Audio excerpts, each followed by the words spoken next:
Hello everyone and welcome back to my channel. It's Sensei Pink and I'm coming back to you guys for this week's review of Suitor Armor episode 78. Now, I know I missed a couple of episodes, so we're going to do a very light recap from episode 74 through 77. Bear with me guys, I know it sucks, but long story short, life gets in the way. You gotta do what you gotta do, and you gotta put your priorities first. And I love YouTube and I want to make it my priority, but gotta go to work, gotta stress about my job. So without further ado, let's get into it.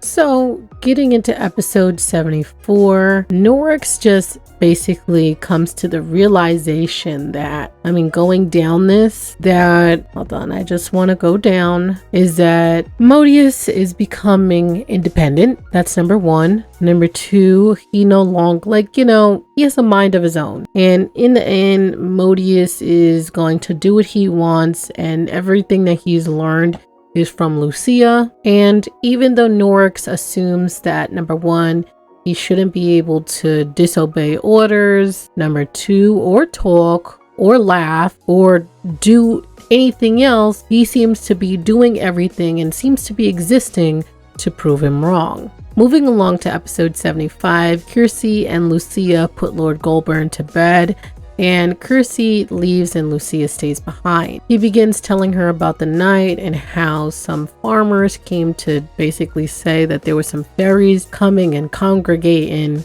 and essentially he had to do something about it. Interrupting the story, Lucia is just like, you're the one who sent the soldiers after us. And after going back and forth a little bit, they get more into the story. And in the end, we can see that Lord Goldborne had the help of Lord Rickon, or whatever he wants to call himself, to get rid of the fairy problem that night. Moving into episode 76, Lord Goldborne seems pretty worried about what was going on, especially since the soldiers were happy about going to fight fairies. So he decides that he's gonna go investigate. After he goes off to investigate, he arrives at the scene to see that it was a complete massacre. Every fairy had been killed and there was no one left except Lucia. And after all the carnage and her just being there by herself, he essentially took her there because she was all alone. Then Lucia starts wilding the hell out and is basically like, I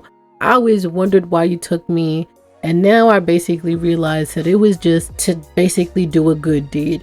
It was to tell yourself that even though you basically did something extremely horrible that night, you at least saved one fairy. Aside from just trying to do a good deed and I guess make himself feel better, Lucia also begins to think about everything that, he did put her through, like sending her off with Kiersey to a castle where basically she had to find out the hard way that everyone hates fairies and, life isn't sweet. As Lucia is basically wilding the hell out, Lord Goldborne tries to touch her and calm her down. She ends up smacking his hand. He falls kind of off the bed. He's coughing.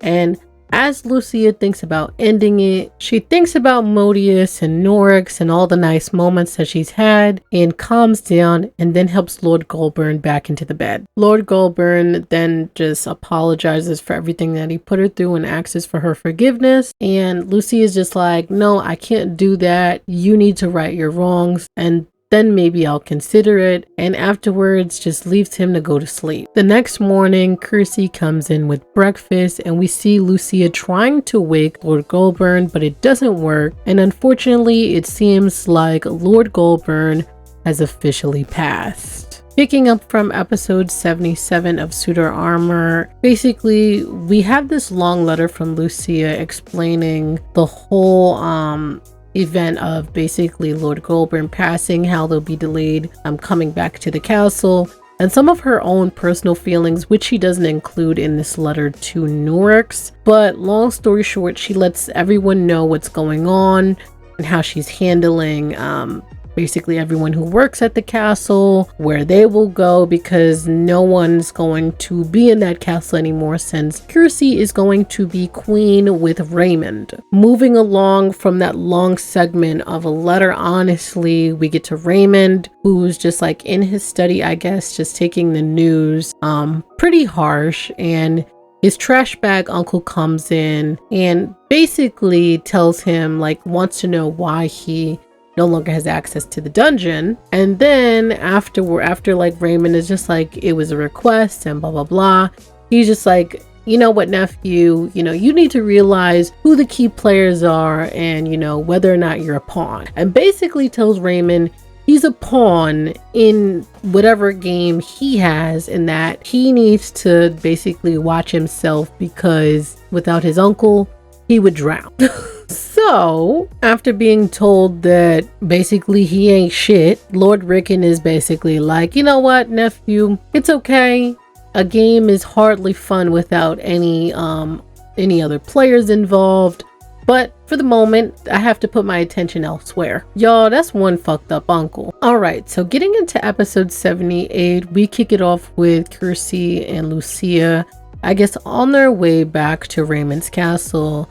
And Lucia is just thinking to herself, like, number one, how she finally convinced Kirsty that it was time to leave the manor, since it wasn't good for either of them, and basically, you know, how she's worried about how Kirsty is going to recover from all of this, especially since she's not too sure that she can help her. Now, back at Reimund's castle, everyone sort of reunites. Kirsty begins hysterically crying in Reimund's arms, and he kind of whisks her away. And right as Lucia joins Norix and Modius, she's just like, you know, Norix, I need to start my lessons ASAP. And although Norix doesn't really want to start because he's just like, look girl, you're in grieving, she's just like, look, I need to start these lessons, because she really needs to have her mind on something else completely. Now, moving along, we move to Lucia, who is in the dungeon, is basically telling Quinn everything that she got from Lord Goldborne. Now, adding to her story, she then mentions that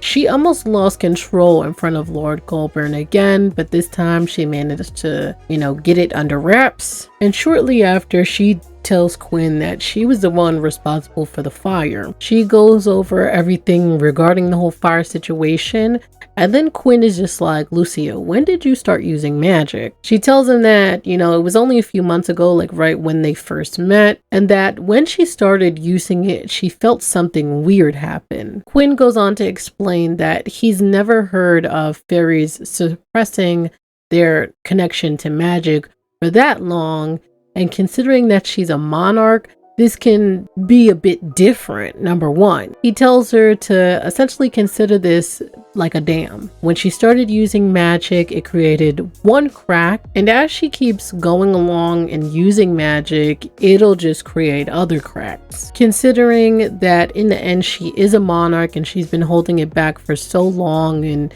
you know, he's heard of cases of fairies not surviving this sort of thing. I mean, with her, you know, she has to really be careful, because in the end, if all her power ends up releasing, you know, this isn't something that would turn out pretty good for her. And that's how we end this episode. Now guys, as I'm pretty sure you can tell, I am exhausted from Suitor Armor. Exhausted. I don't even know what to say. I feel like there's just so much that I had to catch up on that my brain is just in a fog. Number one, I just want to say that Lord Rickon, he's a trash bag. Number two, RIP to the real homie, Lord Goldborne. Even though, you know, he's not a trash bag, but he's a trash bag at the same time. You know, peace out to him. He's a homie here in my heart.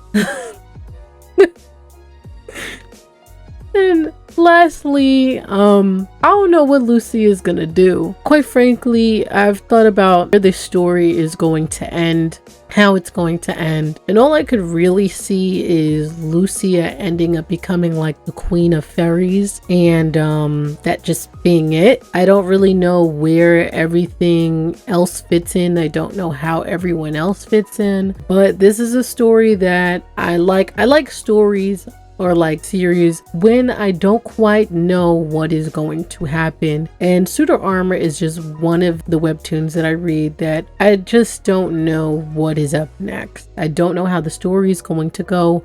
All I know in my heart that I imagine is that Lucia is just in the very end, she's just going to be the fairy queen, and that's it. And the two the fairies and the humans will be united and live in harmony. That's what I know. And honestly, I only get that from my own experience of watching Maleficent. So hopefully it's similar to that. And let me know what you guys think in the comments. All right, so this has been a long video for me. Do me a favor and go follow me on social media, my TikTok, my Instagram, my Twitter. And you follow me, I'll feel inspiration to post and do more things to it. So hey, you know, do a little something for me. But do that, and also make sure that you go hit that like, subscribe, and notification button so that you can see more of me, Sensei Pink, and I'll see you guys next week.